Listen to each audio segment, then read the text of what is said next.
काली नजर। माँ, माँ। अरे क्या माँ माँ कर रहा है? बकरी का बच्चा है क्या? अरे माँ, मजाक छोड़ो। मुझे फाइनली वो मेन चौराहे वाली दुकान मिल गई है। अब देखना, आपका बेटा दुगनी स्पीड से पैसा कमाएगा। ओफो, ये क्या? मेरी ऑनलाइन मेकअप क्लास चल रही है। इतनी जोर से क्यों बोल रहे हो आप दोनों?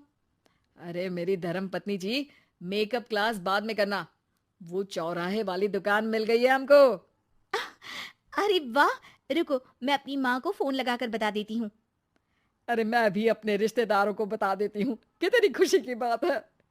हाँ हाँ, मैं भी अपने दोस्तों को बता देता हूँ। 1 हफ्ते बाद रजिस्ट्री है।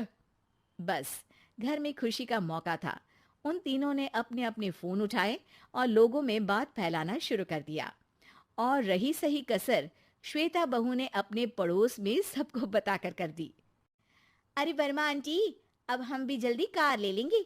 घर का रेनोवेशन होगा और ठाट से रहेंगे हम भी। अरे, ऐसा क्या हुआ? लॉटरी बाटरी लग गई है क्या? अरे, इस बार चौराहे वाली मॉल में हमको भी दुकान मिल गई है। दुकान नंबर 21, जो एकदम चौराहे पर है। अब ग्राहक बढ़ेंगे तो आमदनी भी बढ़ेगी ही ना। अरे वाह, कितनी खुशी की बात है। मैं बहुत खुश हूँ तुम्हें इतना खुश देख के। बाकी एक बात कहूँ, सबको मत बताते फिरना। किसी की नजर लग जाएगी तो खुशी की खबर वापस लौट जाएगी। हैं? ऐसे थोड़ी ना होता है। अब डरा रही हो। अरे सही कह रही हूँ। काली नजर कहते हैं इस चीज को, जब आप किसी को कुछ बताओ और वो काम बिगड़ जाए। अरे लेकिन मैं तो। तुमने सबको बता दिया ना? हाँ, फोन लगा लगा के। अब बच के रहना। काली नजर बड़ी खतरनाक होती है। श्वेता इतनी खुश रहती है कि वो वर्मा आंटी की बात पर ध्यान ही नहीं देती, जबकि पड़ोस में और भी लोगों से खुशी की खबर शेयर करती रहती है।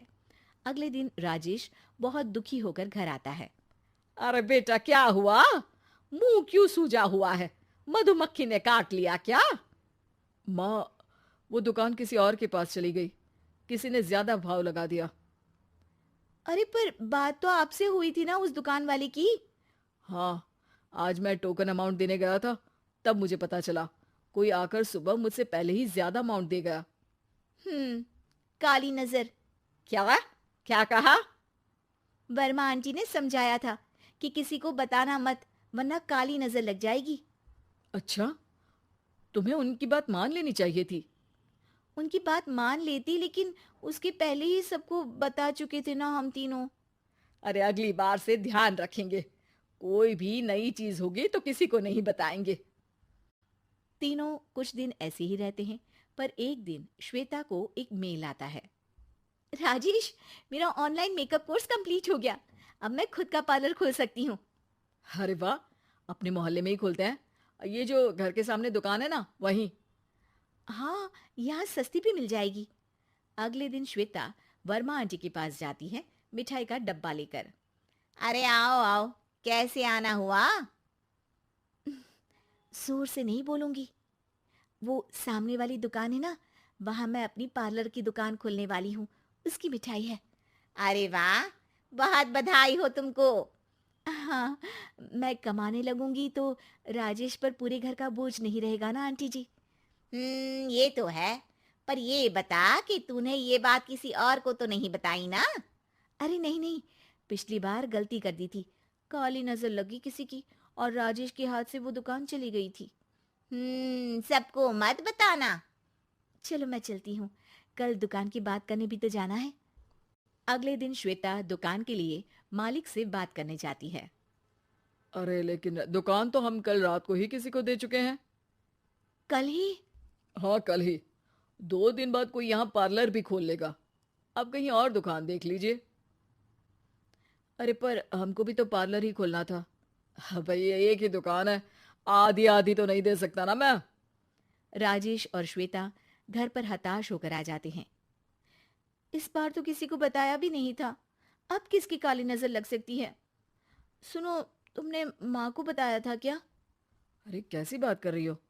माँ की नजर थोड़ी ना लगेगी। पक्का तुमने किसी को नहीं बताया था ना? सिर्फ वर्मा आंटी को बताया था। उन्होंने ही मुझे किसी को नहीं बताने को कहा।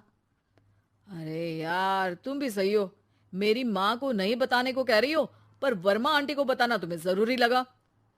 अरे वर्मा आंटी ने ही तो काली नजर के बारे में बताया था ना। वो हमेशा हमारा भला ही तो चाहती हैं। मेरी माँ भी हमारा भला ही चाहती है। अरे पर चिल्ला क्यों रहे हो?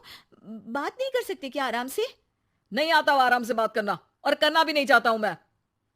दुकान जाने का दुख गुस्से में बदल गया था और राजेश और श्वेता में बात बंद हो गई थी। 2 दिन बाद मोहल्ले में पार्लर का इनॉग्रेशन हुआ, जिसमें मोहल्ले के सभी लोगों को बुलाया गया। पर श्वेता, राजेश और माँ नहीं जाते। माँ, अंदर आ जाओ। क्या देख रही हो? अरे नया पार्लर देख रही हूँ अपने आंगन से। देखो, माँ को दूसरे का सुख देखने में कितना मजा आ रहा है। मेरा दुख नहीं दिख रहा इन्हें। यहाँ मेरा पार्लर भी तो हो सकता था। अरे चुप रहो यार, हर बात में लड़ाई क्यों ढूंढ रही हो? राजेश और श्वेता फिर बहस करने लगते थे। तभी माँ ने दोनों को बाहर बुलाया। अरे जरा देखो तो, दुकान चलाने वाले का बोर्ड पर नाम क्या लिखा है? श्रुति वर्मा। गाड़ी निकाले बेटा, हमें कहीं जाना है। काली नजर का इलाज कराने। राजेश अपनी बाइक निकालता है। तीनों ट्रिपलिंग कर रहे हैं। माँ राजेश को उस मॉल वाली दुकान पर लेकर जाती है जहां राजेश अपनी दुकान खोलने वाला था। यही दुकान लेना चाहता था ना तू? हाँ, पर इनको भी दुखी करने लेकर आई हो क्या यहाँ पर दुकान दिखाकर? वहां काफी नहीं था? अरे श्वेता, थोड़ा सब्र रख, अभी पता चलेगा कि हम यहाँ क्यों आए हैं। बता, इस दुकान चलाने वाले का नाम क्या है? अनुपम वर्मा। कुछ समझ में आया? वो दुकान वाली श्रुति वर्मा, ये दुकान वाला अनुपम वर्मा, और हमारे पड़ोस में हमने उस दुकानों के बारे में बताया किसको था? वर्मा आंटी को। मतलब वर्मा आंटी ही हमारा काम बिगाड़ रही है? नहीं नहीं, ऐसा नहीं हो सकता। ये बस इत्तेफाक है। राजेश अपना फोन निकालता है और श्रुति वर्मा और अनुपम वर्मा के नाम फेसबुक पर सर्च करता है, जहां ये दोनों ही वर्मा आंटी के रिश्तेदार होते हैं। श्वेता को समझ में आ जाता है कि वर्मा आंटी की ही नजर काली नजर है। अब क्या करना है? कोई भी खुशी की खबर हो तो काली नजर से बचना है, यानी वर्मा आंटी से बचना है। अरे पर मुझे ये समझ में नहीं आया कि वो हमारे साथ ऐसा क्यों करेंगी। अरे बेटा, एक सीख है, दूर के आदमी को आपकी तरक्की से कम परेशानी होगी, पड़ोसी को ज्यादा। दोनों माँ की बात में हामी भरते हैं और अगला काम चुपचाप करने की कसम खाते हैं, ताकि आगे से वर्मा आंटी कोई काम ना बिगाड़ सके।